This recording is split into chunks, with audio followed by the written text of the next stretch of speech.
احشروا الذين ظلموا وأزواجهم وما كانوا يعبدون من دون الله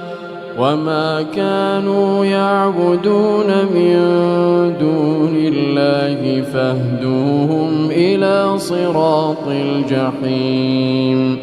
وقفوهم إنهم مسؤولون ما لكم لا تناصرون بل هم اليوم مستسلمون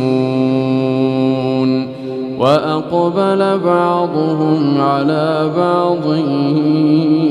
يتساءلون